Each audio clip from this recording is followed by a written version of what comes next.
Okay, we are recording. So I want to welcome everyone. This week we are doing this is the Web3 Weekly Digest, where we basically attack technology and marketing in the Web3 world. Don't love the term Web3, but it's been called metaverse, it's been called crypto, but it basically is the new community-oriented social tokens slash technology approach to marketing. So with me today, I've got Michelle Peterson Clark, the content marketing queen herself. And I'll Hello. let her say a few words about what you do, Michelle. I am a content marketer.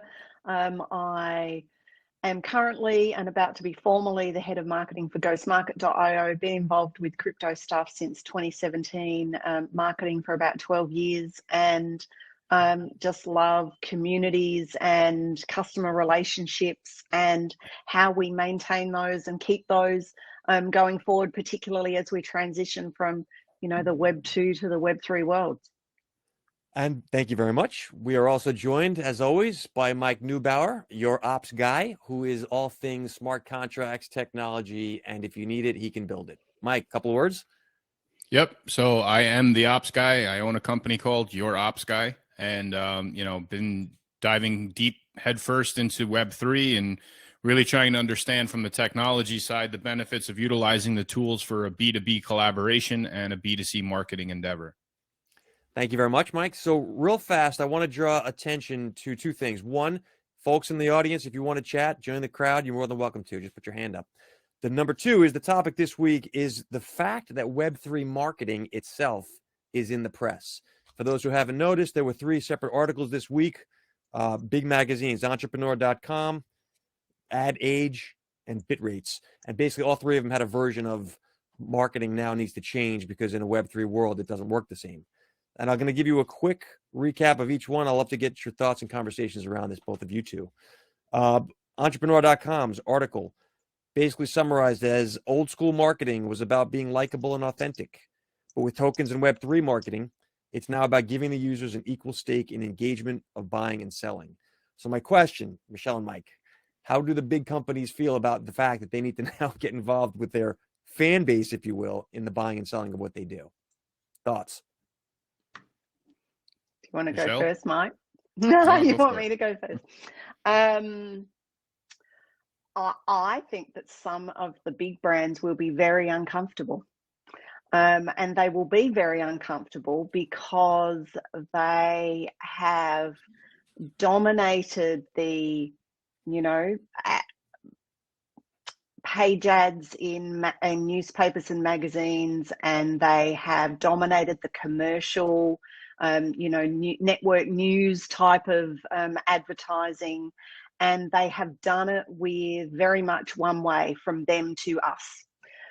And the world in which we now live is much more consumer and customer led and consumer and customer based. And it's going to get a bit hot for them in some of their frying pans, I think, because they aren't going to like what's being reflected back to them about how they've behaved in the past or how they're currently behaving, or the way in which they resolve issues that come up with either their employees or their products or their brand. Thank you. Mike, what are your thoughts? I think everything with respect to organizations of that magnitude is going to revolve around control. And when you control the narrative of your marketing expenditures, you control the marketing and branding efforts that you're trying to portray to the end user.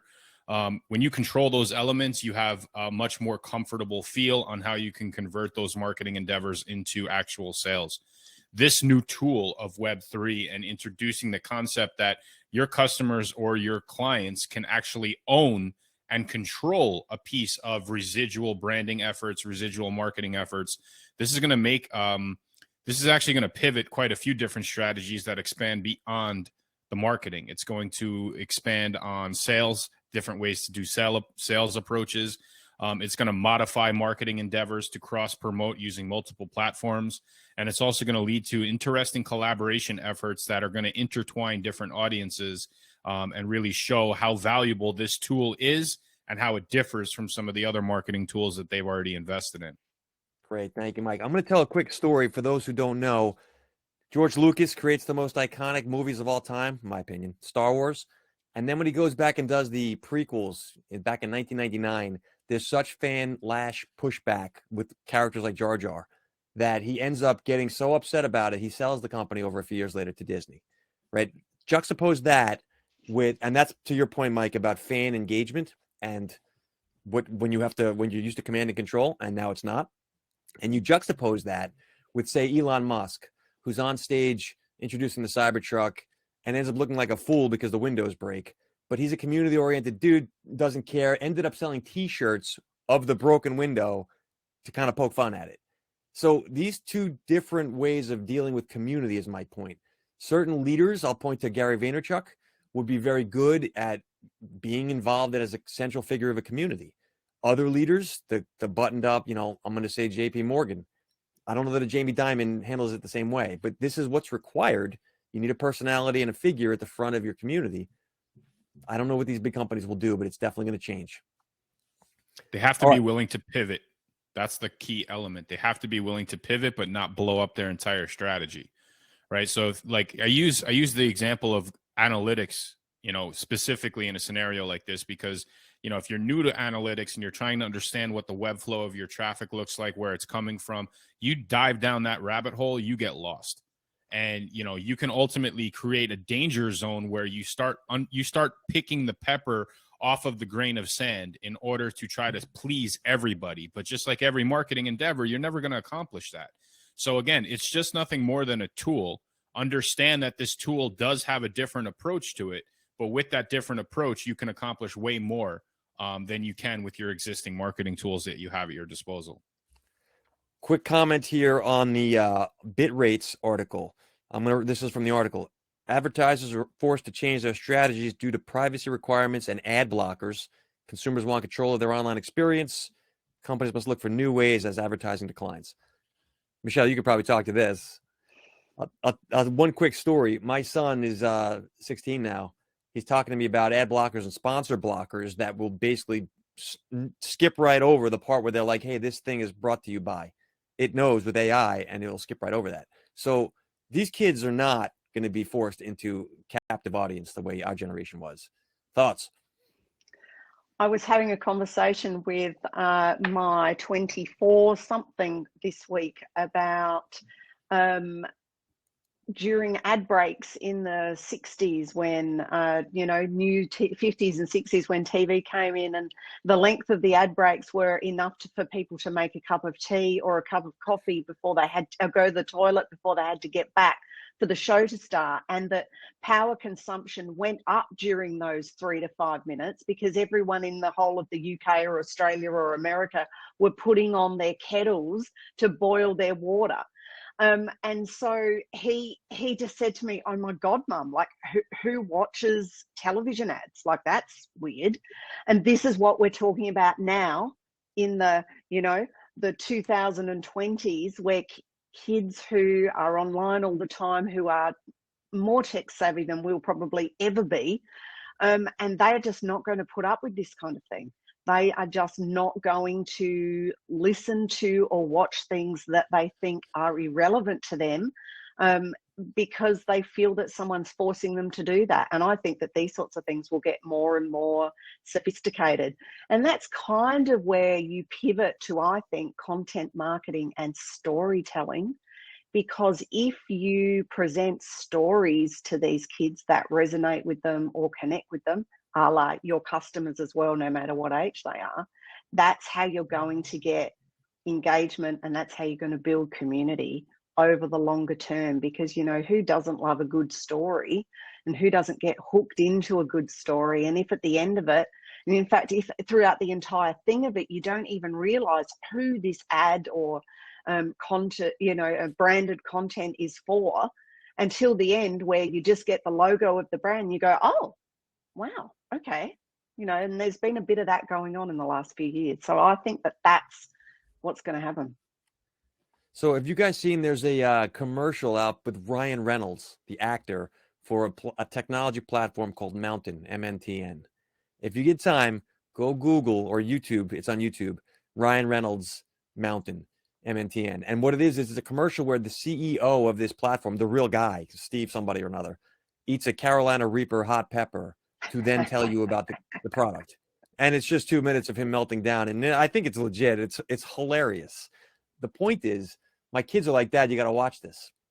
It's entertaining. Yeah. It's funny. It's a commercial that they come and show it to me. That's how advertising has to change. There can be no more forced to watch this. It's got to be something where I really loved it. Mike, you're doing the unfan thing, which we'll talk about in a minute. But like, if I know you like sports and I've got the data from my platform as to what you watch, doesn't seem that hard to figure this out. Kids today are definitely not going to understand the experience of, hey, hurry up, it's starting again. Like the ads are over, when they run to the bathroom, it's on, like that's just not a possibility in today's day and age. And obviously everybody can take whatever they're watching with them to the bathroom if they have to. So the reality of it is it's a constant evolutionary battle between the marketing companies who are trying to expose their brand, their message into a platform that has that type of audience that they're looking to target.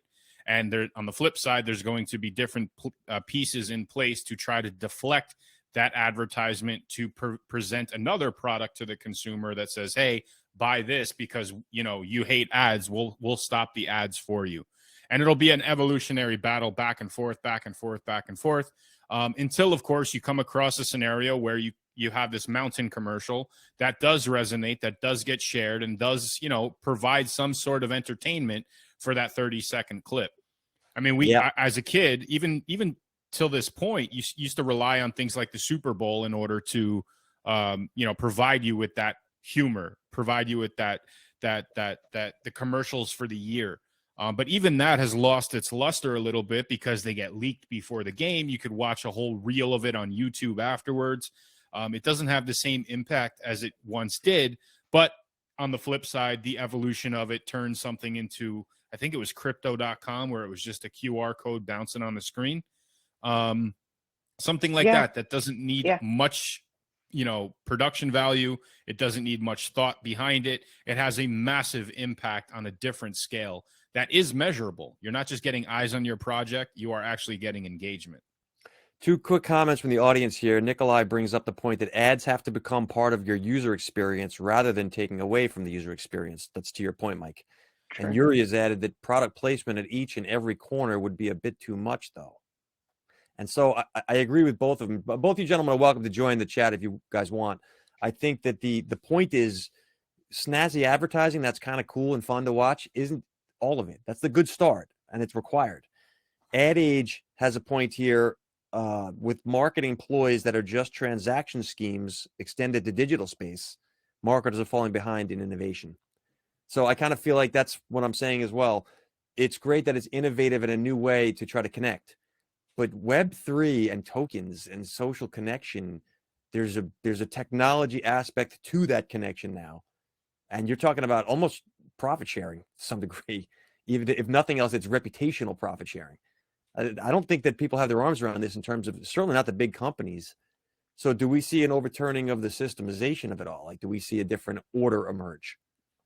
What do you guys think? Well, you're the finance guy and the Wall Street guy, so I'll let you use the terminology of what's an actual then I'm gonna drop this security or not.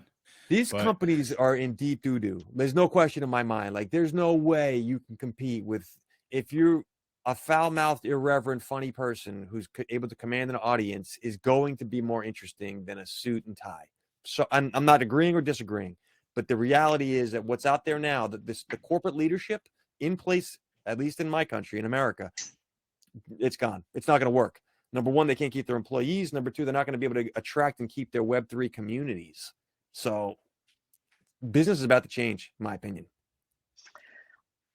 Two things on that. One is, I think in a future episode, we need to talk about how I think that remote working for a lot of these companies leads to much more disrespecting of your employees than you would if you worked in an office with them. So that's one thing I'll flag for another talk, another time. I think one of the problems that big companies have got in Web3 that they've never experienced before is that it is much more of an opt-in than an opt-out scenario for the consumer. So we've got people Define that, Michelle.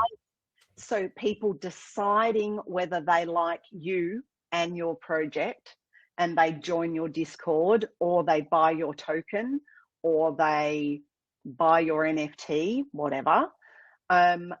Whereas if you need shoes, you might buy Nikes or Adidas, or how do you guys say it? Nikes and Adidas. And like you kind of, there's, if you want a good if you want a good running shoe, you've got 2 or 3 brands to choose from. You've kind of got to opt in to one of them, and then once you do, you generally tend to stay with those, right? But with Web3, there is so much and so many different options available that most people are out at the beginning, and they've got to opt in to you and your brand. And I don't think that their big companies are actually used to that right now, and prepared for it even.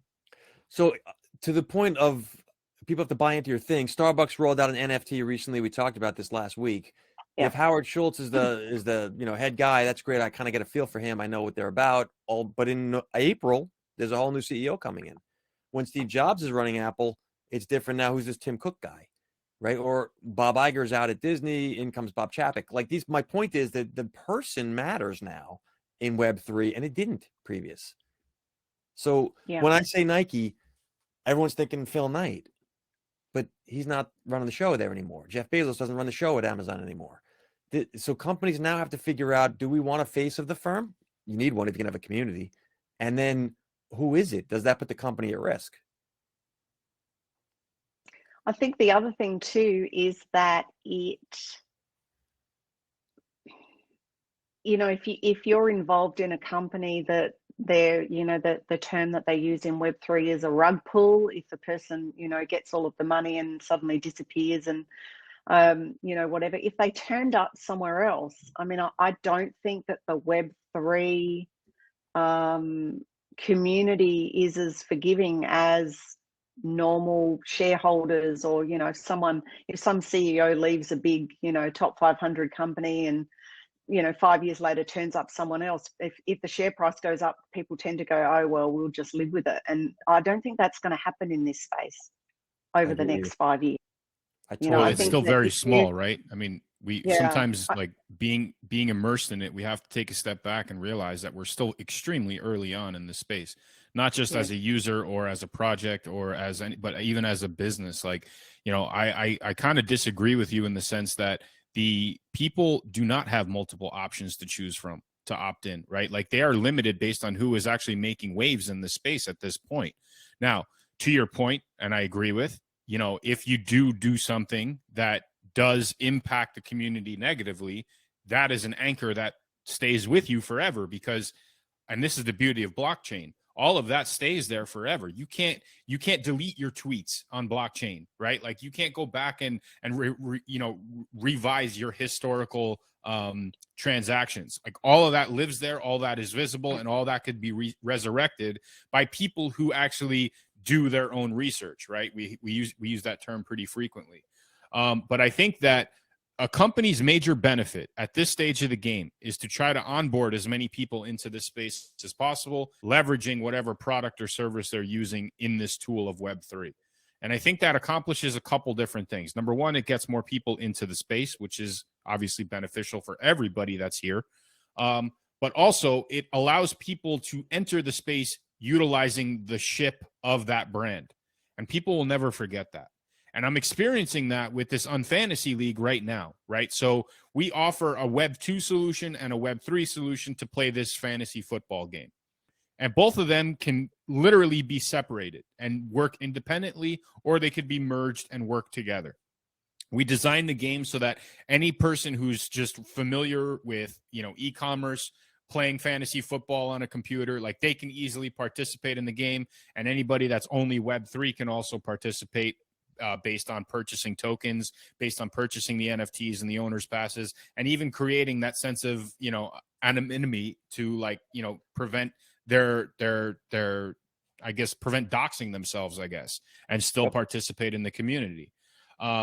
So that strategy of building that foundation that way has taught us that there is a tremendous amount of people looking for an excuse to get into this space, looking for an excuse to experience it, to understand what values it brings, to understand the nuances, the ins and outs, and how really they can understand Web3 from a fun, cool project that they didn't understand before. So we're helping them not only in creating themselves to play the game, but we're setting up their wallets for them. We're actually explaining how they can move and view some of the metadata on some of these secondary market platforms, how they can transfer those assets, how they can ultimately purchase assets, how they could put those assets up for sale, how basically indicating to them that you purchase this asset. It's not like a playing card where I get to take it back. It's yours forever until you decide you don't want it anymore, and then you can put it up for the market for somebody else to purchase thereafter. That's something that really takes a second for people to really understand the process and flow and how that works. So, Mike, you're a nimble small business entrepreneur steeped in the Web3 ethos. Like, and you're perfect for what you guys are running. Unfan is going to be a success because of that. It already is, as Michelle can attest. But Week 3 winner. Woohoo! I feel like that this is not going to be the case for the corporates. And I want to be fair. Nikolai wants to join the conversation. I'll give him a moment. And I also want to have you run through the standings after that. Nikolai, feel free to jump in with whatever comments you want to share. We're talking about Web3 marketing and how it's changing. I appreciate it. I'll listen for a little bit longer. And if I have any questions or comments, I'll jump in. Fair enough. Sure. Thank you for joining us. Michelle, I understand things are going well for you with the Unfan project. So last week I joined just before we did our call, and drum roll, Mike, where did I finish this week? Well, you scored you're the highest point total for the week. You won the fantasy football week. Therefore you got a couple NFTs out of that. You also joined 3 weeks into the season or 2 weeks into the season. So it proves the model that we're building here, where anybody can join at any point and really up to the standings. There is no set date that, you're required to join by. There's no deadlines. It's just an overall different project. And, Michelle, you've seen the Web 2 and Web 3, complements that, things like the platform, like our website offers. I'm curious, the onboarding process for yourself. I know you purchased it. You purchased it through Web 2, correct? Yeah, credit card. Yeah. Got it. So I used a credit card. With that process, that order came through. We then turned around. You were able to provide to us a digital wallet. So we transferred those assets to your digital wallet. You came back, you set your lineup, and then you just rooted for your teams to suck. And that was it. At the end of the week, you ended up with 94 points, which was the highest point total of the season so far. So all of that is commutative. All of that is really built around the premise of this is a lifetime membership into a league like this. You hold those assets forever. Those data points and those statistics follow you from year to year, in sport to sport, based on whatever information is out attached to your owner's pass. Bottom line is it was really cool to see, you at the top of the charts, not just for the week, but you're also in the top 5 for overall points in the entire season. Very exciting. Congrats. So Michelle. it was really cool. It's really cool. And it was it was interesting because I have absolutely no idea what I'm doing or what it is. Like, oh, did I win? Oh, okay. Might actually make me become an NFL fan. Mike makes 2 quick points. Or Mike, fan. your point about the perpetual follows you from sport to sport is great. When I think about Starbucks rolling out NFTs, they're not thinking like that. So that's what I mean. Like your mental approach to this, you're securing a relationship with Michelle, right? You want her at the next thing, whatever. Starbucks wants to sell coffee. Not the same. So like when Citibank or Credit Suisse or whoever it is, these button down corporate executives have to figure out their version of your Unfan. It's a different type of person. You know what I mean? It's It's not though. Again, we're not reinventing the wheel here. We're just utilizing the same tool in a different construct. And when I mean by the same tool, I mean in a general sense. So let's take the Starbucks as an example. I know Starbucks has a deal with Barnes and Noble, right? Most Barnes and Nobles, you'll see a Starbucks in there, right? There is absolutely no reason why somebody going in to purchase a cup of coffee and grab a book cannot utilize the reward tokens from Starbucks in their Barnes and Noble purchase. This is a simple B2B collaboration effort that already exists, and you're utilizing the same tool in just a different construct. And with that, there's rebates, there's kickbacks, there's additional marketing benefits that Barnes and Nobles will push towards Starbucks. Maybe if you buy 2 books, you get a free coffee. And all of that is worked out on the back end. But the point is that all we're doing right now is we're creating a different platform to subsidize B2B collaboration efforts that is simply designed to funnel that audience, that target audience, between 2 respective business models. And the tokens are a way to do that. If you are in the bookstore and you have 10,000 Starbucks tokens, and that 10,000 Starbucks tokens will buy you 2 books, and you're having a coffee with some random person you just met there and say, hey, man, look, I got these tokens. I'll buy you this book. We were just talking about it. It's a great book. You should read it. It's on me. Here's my reward tokens. You, as the owner of those tokens, can then transfer those tokens to that person. That person is now the holder and owner of them. They can go deposit them in exchange for the book. This, again, is no different from me saying, hey, I have this gift certificate. Here you go. I'm not going to use it. I work for my company. But they don't do that, though, do they? Currently, there is no collaborate. So the Starbucks program and the Barnes and Noble programs are not linked like that, are they? I agree with you, but they have some sort of a B2B collaboration. I'm not saying that they're not, but at the moment they aren't, are they? If you go to a Starbucks in Barnes and Noble, all you're doing is sitting in Starbucks and reading a Barnes and Noble book. There's no cross promotion of the 2 loyalty programs, which is, as you just said, easy as to do, but they're still very much siloed, these big businesses, aren't they? But I think Mike makes a good point. Capacity. Years ago, I was working at Morgan Stanley in Midtown, and as a corporate benefit, I have access to the Equinox gym 2 blocks away. Like, that's a common perk that many of these corporates give. That's the same concept, Mike, and I get where you're going with it. But my point wasn't that Unfan wasn't fit for that. It's that you understand what's going on here. These corporates are back to the command and control problem, right? They have. Go ahead. Yeah, you're right. And, use your Equinox as an example. They already understand the fundamentals of this, right? Like, this is nothing new. It's just utilizing a different tool to do it, right? And understanding from the consumer perspective, maybe you don't want to go to Equinox. Maybe you have a gym in your building. That's fine. And it's easy for you to wake up in the morning and go to the gym. That benefit doesn't benefit you, right? But, if you go to a Starbucks in Barnes and Noble, you're not going to Starbucks because it's in Barnes and Noble. You went to Barnes and Noble and there happened to be a Starbucks there. It's a whole different dynamic. So I'm going to raise the issue of community bullying. I'm making that term up, by the way. I own it if it ever gets popular. If United Airlines has no vested interest in coming into my town with the local bakery and letting people use their airline miles to buy muffins. But my bakery does. My bakery would love to have the United Airlines folks coming on in. So who's got the bigger community? This is going to come down to now, you already see it with like Netflix versus, Disney Plus. Who's got the bigger numbers runs the relationship. I think that's where this goes. But so what if that bakery was part of a bigger conglomerate? What if it's part of a restaurant which is the strategy network they have to do? Right. So that now you're getting expands the ability for people to have a better experience by visiting that location. United Airlines is now more opportune and more beneficial to reward their customers with that given utility, I guess we call it in this Web3 space. So if you're Taco Bell and you can't compete with McDonald's, you become part of Yum Brands, where now you're also part of like KFC and Pizza Hut and all the other ones that are under there. And now you can.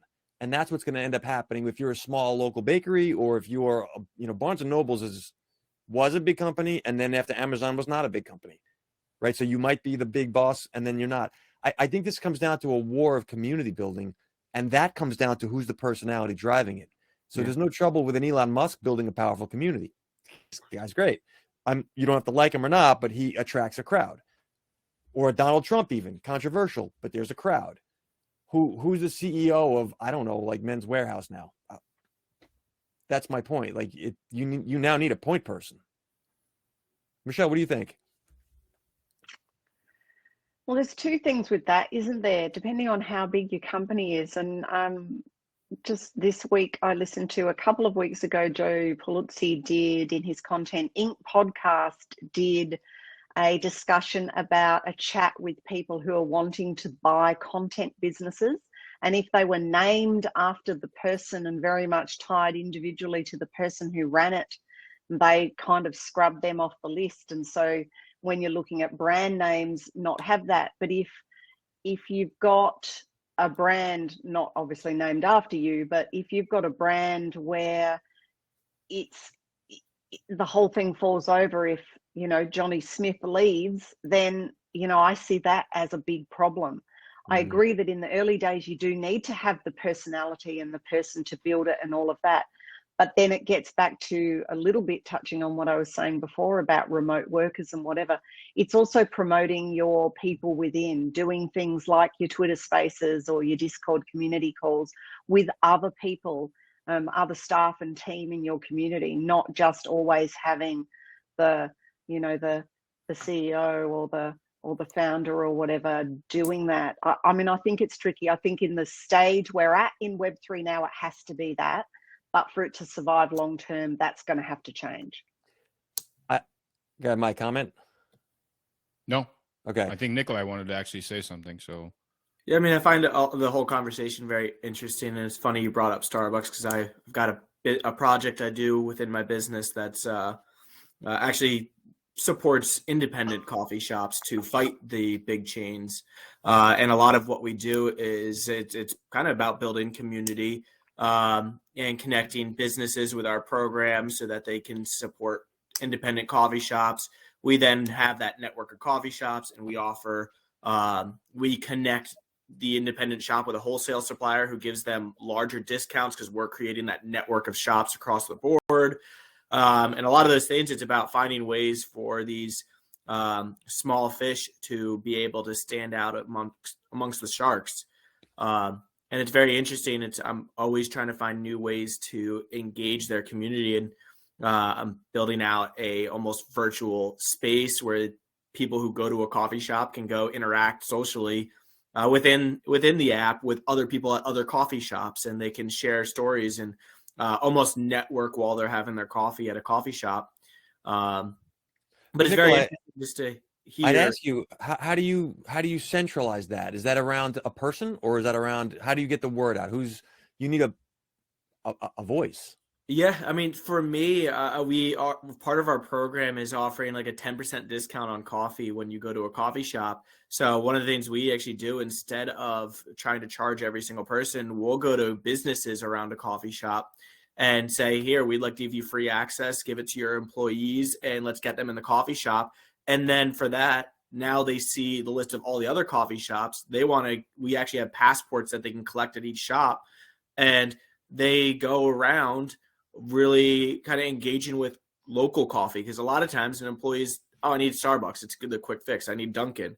Now we're giving them incentive and a reason to talk about that small shop right next door to them, and then they keep spreading that word. They tell their friends, and it's for me, the best type of marketing is word of mouth and creating a network and a community.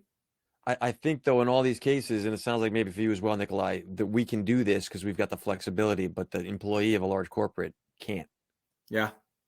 So I don't know. Like, I'll share this insight. When I was working on Wall Street for all those years, and I would write these massive articles on LinkedIn, and it would drive all this business, I was always in trouble for being the voice of the industry, if you will, for electronic algo trading.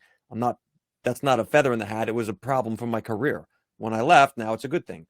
My point is that juxtaposition puts the big corporates at a disadvantage. Yeah.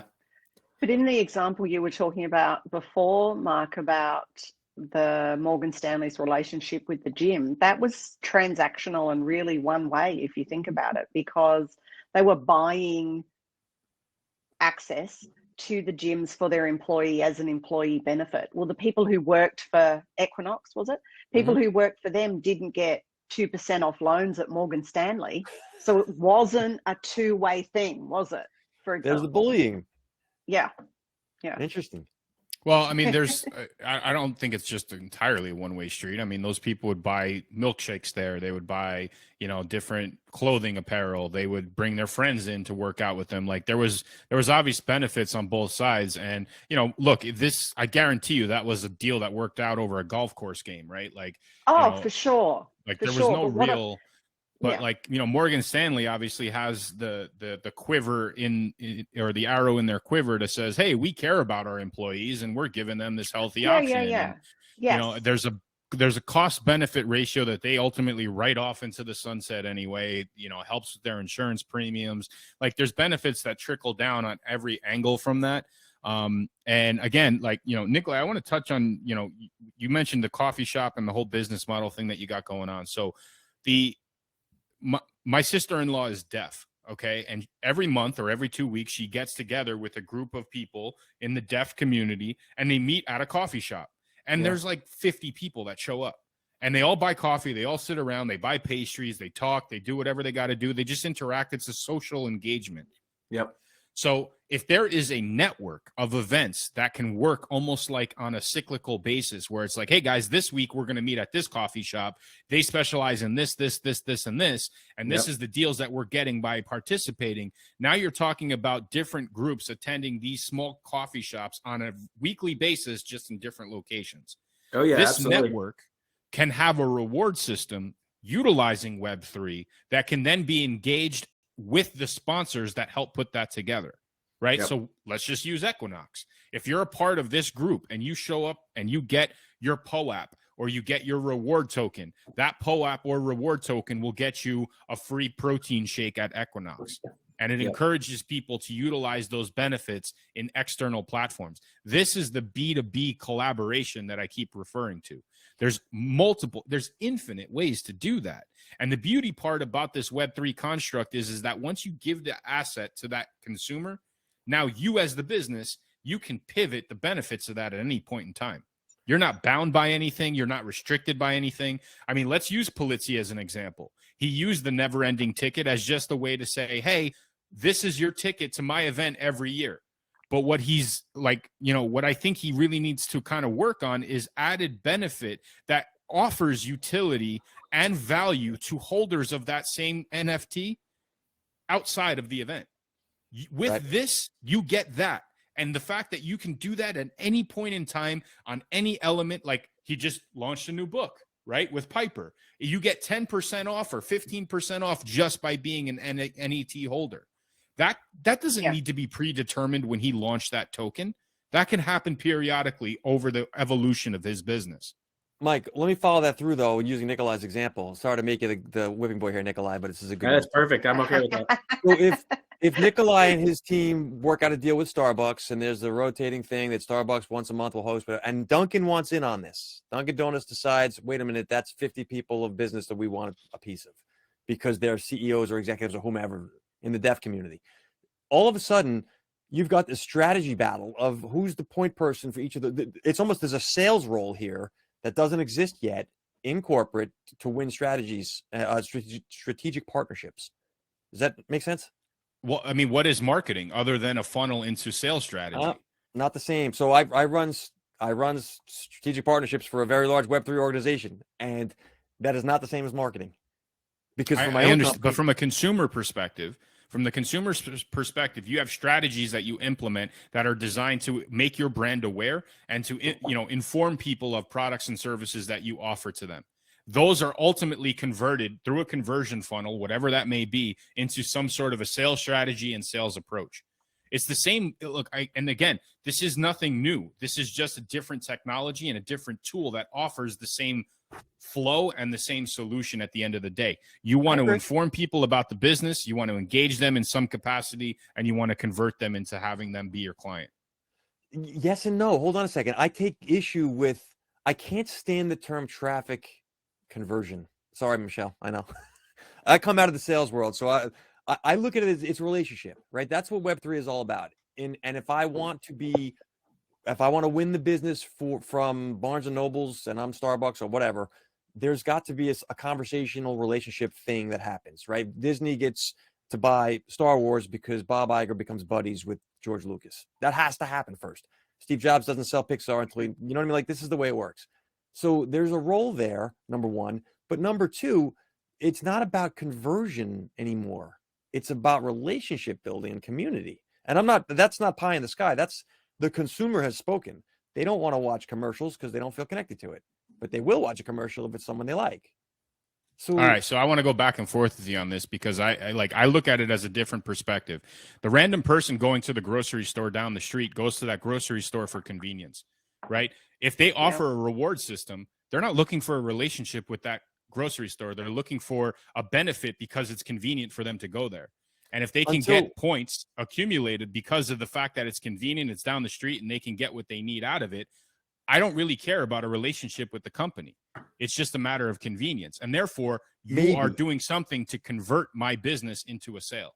Now, I'm going to extreme example just to make the point that, but if that grocery store is suddenly involved in arms trafficking in the news, well, that's a different story. So my point is, of that example, if I give my business to the local store because it's, convenient, but all of a sudden the store up the street that has just opened up is supporting a cause near and dear to my heart, cancer research, deaf, whatever, then all of a sudden I'm philosophically aligned with that provider over this one. It makes a difference.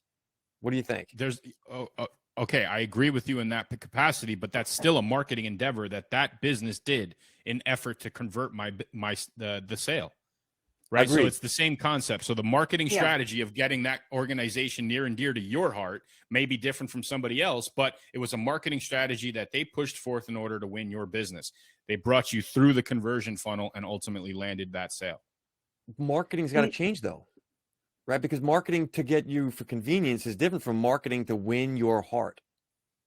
And by the way, you can't fake that because we're all humans. Like we can tell when someone just wants our money. But that strategy is not new again, man. That's been happening since the dawn of time. You need this pen in order to sign this document. I have this pen. I'm going to show you. I can provide you with that service. You are branding yourself, making your services and products aware, and then ultimately asking for the sale in some sort of a call to action. It's just a difference in technology that really drives the consumer through the experience. Web3 is just a different experience, obviously hoping to accomplish the same goal. Michelle, there's so many ways to peel the onion, man. I mean, that's the beauty part about this. We're all learning and trying to experience it at the same time. But I think on the fundamental level, we have to remind ourselves that the positioning that Web3 takes in the community, in the marketing, in the business to business collaboration is a reinvention of a wheel that's been utilized since the beginning of time. And psychologically speaking as well, we are tapping into a specific component of people's brains that they are already familiar with, just offering it in a different technology. Don't you think the North Star changes, though, from conversion to relationship? I think they work hand in hand. I don't think the goal changes one way or another. You still need the ability to convert, right? I can support the local efforts of that grocery store, but it still doesn't, diminish the fact that maybe I have more of a convenience by shopping somewhere else. Right. So my relationship with that store might be positive, but my business can go somewhere else. I think they have to go hand in hand. In addition to you converting and having a relationship with me, there's benefits that cross paths. I'd agree with that. Michelle, you had a comment. Well, what I was thinking about while you were both talking about that was that if you had two grocery stores side by side in a street and they each have the same products, and for the most part, they're all the same price. I mean, there's weekly specials and all that, but these most consumer, places that sell products these days price match and all that. So let's assume the prices are all the same. What makes you go into one and not the other? So is it how it looks, how it feels? So we moved from Australia to the UK, and we had to find a new supermarket or a new grocery store to shop at, and there's about half a dozen here. And so we tried them all out, and we'd go into one, and my husband loved it because it was the cheapest. He's like, oh, this is great, whatever. And I'm like, oh yeah, I don't really like the feel of this place. And then we went into, a few others. And then one day we walked into a store called Waitrose. The doors opened and immediately I went, this is the place. So it was just how it was laid out. It was the lighting. It was the music. It was how it felt. But it's the most expensive as well. So I wasn't allowed to shop there very often. Grocery prices here are hideous. But you know what I mean? Like there's that as well. There's that, but okay, so use a practical example that we're all used to. Every single one of us, no matter where we live in the world, right? You're driving down the street, you need gas. There's a gas station on one corner, there's a gas station on the other corner. Are you going to go to one versus the other, or are you just going to go to the one that's on your side of the street because you could easily pull in instead of popping a U-turn, going in, making it, it's a matter of convenience at some level. It still provides the same product. There are reward systems for mobile versus Shell. Right? Like there's still Wawa. that component of it. I don't know if you guys are in the East Coast, but if it's Wawa, I'm choosing Wawa over anything else. There you go, because you can go in and you can get a sub too. New Jersey, baby. I know all about it. But Mike, if the one across the street has petrol for gas for 3 cents cheaper, you're doing a U-turn, man, and you're going over there. Maybe it depends on how much I need the gas at that point, where I need to get to. Is it worth the time for me to go and turn? And maybe there's a longer line at that one. Like there's a lot of different variations that come into play there. I don't disagree. The experience is night and day. You walk into Winn-Dixie if you're down here in Florida versus Publix. It's a whole different experience. Whole Foods or Amazon Food, whatever the hell it's called at this point. Whole different experience. The fruit is all aligned perfectly. The stems of the apples are all pointing up. Subconsciously, this is something that makes you want to engage with that type of store much more. You're right. It's a different type of experience. And that has a lot of value that doesn't necessarily, appeal to like everybody, but somewhere deep down inside, it does check a box. And that's the branding and the marketing effort that is designed to showcase and win over your business. However, the only other comment I'll have, and especially in today's world, how many times do people walk into a Whole Foods, get this pleasurable experience, come across a product that they know they're going to love and not want to pay the Whole Foods price, instead whip out their phone, find it either on Amazon or find it in another local store at half the price and say, you know what, I'm going to bookmark this one and I'm just going to get this somewhere else. So here's Whole Foods seeding into your experience, giving you this pleasurable outcome and not winning your business. That's called showrooming, showroom shopping. There's a term for that. Is that more common now that everybody has this computer in their pocket? That's been a plague of like the electronic stores, PC Richards, those types of guys. Yeah. Yep. Yeah. So, but listen, people are motivated by price. We know that, and convenience. We know that. But then, assuming to Michelle's point, if it's all the same, then all of a sudden you're in Nikolai's world of you have to figure out what's the proper benefit stack. I was gonna say you can even speak to that of websites and apps. I mean, you go on one website, you immediately, if there's any type of price, you immediately look up who else does this. And you're like, all right, well, they do it and they do it cheaper. Maybe it's not better, or maybe they don't have as much. But in my eyes, initially, I'm like, why wouldn't I go to company B rather than A? Or when I download an app, I'm like, does anyone else have this app? Why do I choose this over that? Like, that's just, I think, human nature at this point to just say, well, let me find someone who's offering me a better deal.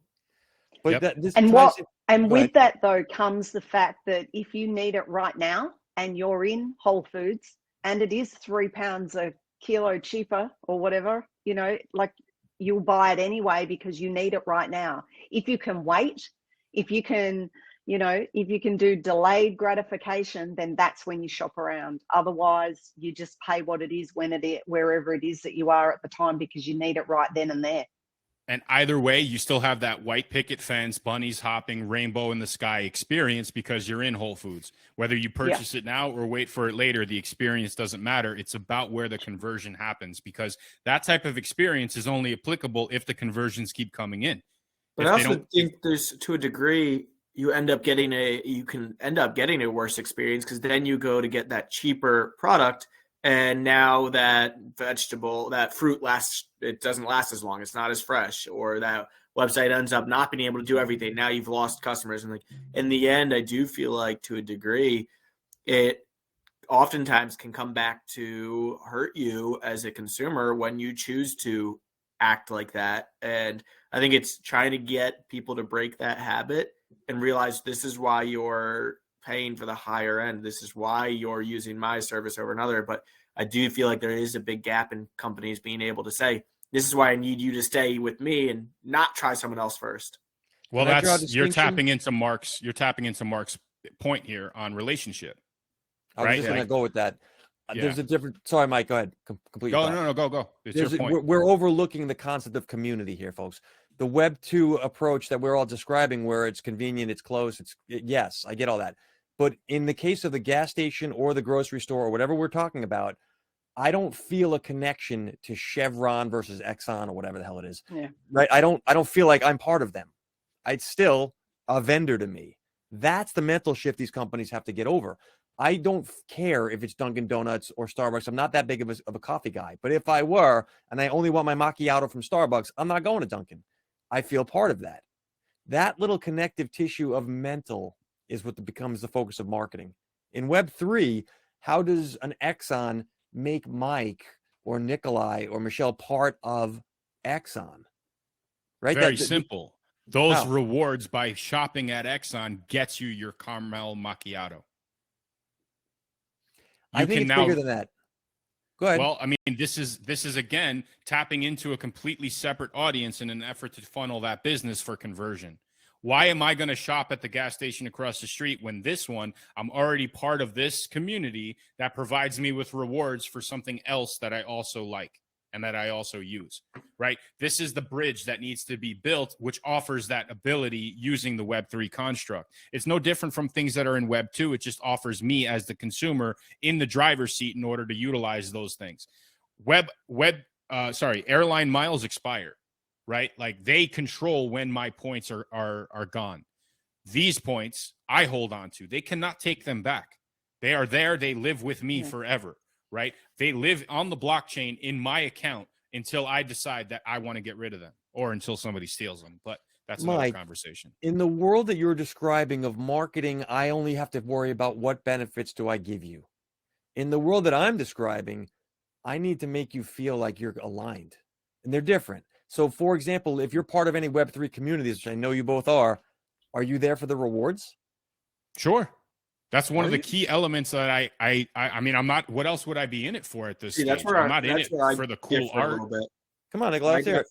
I definitely like. I mean, I'll use because we're talking about gas stations. I'll use that as an example. I have 4 gas stations right in my town, and one of them is a Shell, and they pump your gas for you.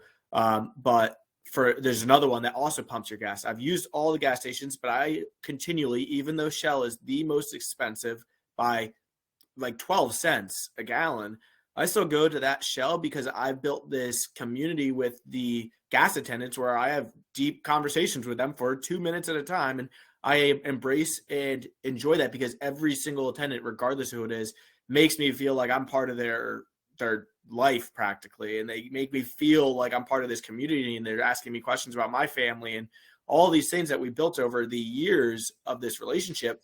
So ultimately, even when I'm in a hurry, I still end up going there, even though I know it will take me an extra 2 to 3 minutes because they've made me feel like I'm part of their business and they brought me in there. And I don't get any rewards with them. I don't have any type of like card or anything with Shell, even though I go there all the time in my town.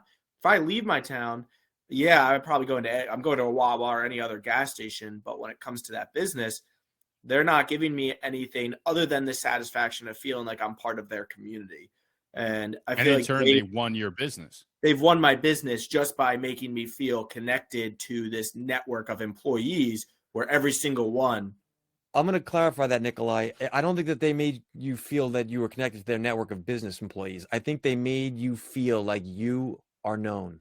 Yeah, that's a good. Well, they way to gave say you it. an experience. They gave you a benefit. They gave you a utility and a reason to keep going back there. That is what these NFT projects also offer. Right? They build this community, but they also give you a reason to keep coming back. Is it game night? Is it storytelling time? Is it an art project? Is it a live stream? Is it a podcast? Is it Twitter Spaces? Is it a t-shirt that they're going to send you as a raffle of another NFT project that they'll give away? You're both right. That's the first step, Mike, right? I agree with you 100%. Everything you said, yes. But then comes the second step with Nikolai needs to feel like he's. Why do you stay? Or why do you keep coming back? Yeah, why do I keep Well, going you to feel like Trader you belong Joe's? there. Trader Yep. Joe's is a little further away from me, but why do I keep going to Trader Joe's? Because every single time I have just a phenomenal experience, and everything about it.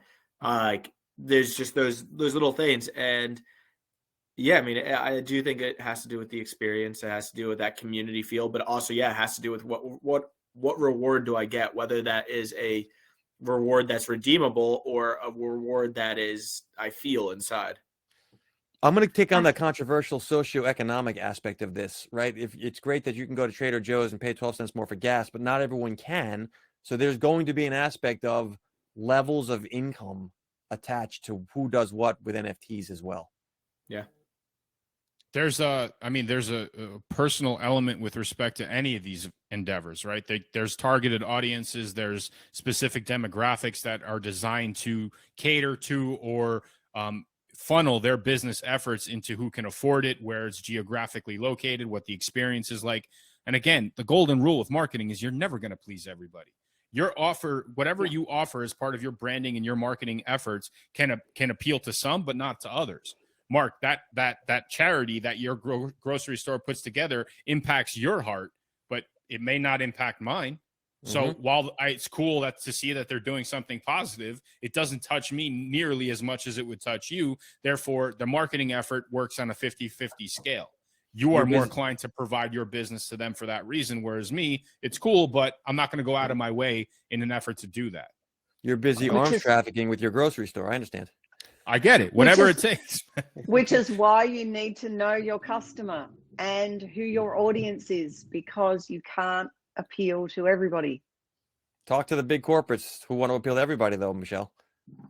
It's a race to the bottom. Who's the customer for Citibank?